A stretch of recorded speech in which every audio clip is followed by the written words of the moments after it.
The last two tournaments that I fished, I relied heavily on a jig on both of them.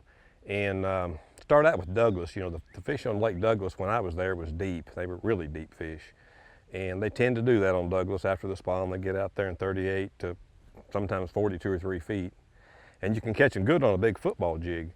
But it's important that on your jig that you have the right size hook for the line size. When you're fishing that deep, I was trying to throw 12-pound line because I felt like I got more bites with 12.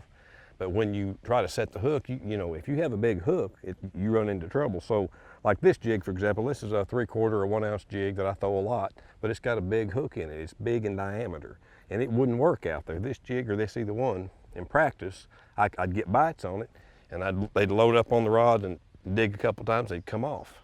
Well, I went to a smaller hook jig, same head, same skirt, same everything, just a little bit smaller in diameter hook, and started catching them, get them in the boat. You still lose a few when they're that deep, but that was a lesson I learned there. Next tournament, Arkansas River. I'm catching them on a swim jig down the curve pool. Well, I rigged up 2 rods. One of them that I relied most on was a Hack Attack 3/8 ounce swim jig. It's got a good hook in it, but you better have you some braid or some heavy fluoro, like 20 pound, because if you make a long cast with that and one hits it, you'll have a hard time getting the hook set. But they also make a smaller hook, Strike King 2, that works just fine if you want to use fluoro. So the bottom line to this whole conversation is you really have to look and match the hook size to the line size and how deep you're fishing, other things going on. But find all that out in practice, and don't let 2 or 3 bites in the tournament really cost you the tournament. With your big hook jigs, a swim jig especially, with a big hook, if you're fishing in any kind of grass or really dirty water, you really should use a braid line. This is a 40 or 50 pound braid. This is a Hack Attack swim jig that catches them really good.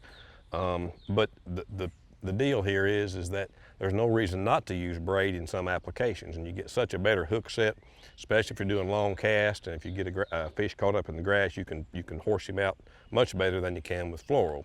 But there's times that fluoro is the way to go if you think your braid is costing you bites. And if you have 2 rods rigged up on the deck and you alternate back and forth in practice, you'll know whether you're going to get, if you're getting more bites on one or the other, then you lean that way in the tournament, pick up the rod that you think you're going to get bites on.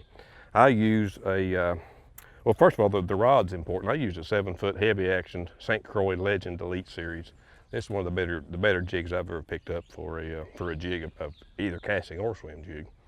But the line on most of the time when you're swimming a jig, I'll go very seldom less than 16, and I like 16 shooter. It's more expensive than the other 2 or other 3 types of line that Sunline makes, but it has less stretch by far than the other ones. So it's a better line in my opinion.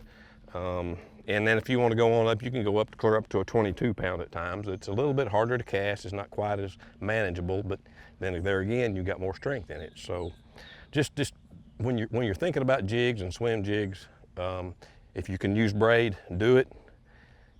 If you think you're going to cost yourself bites, obviously don't do it.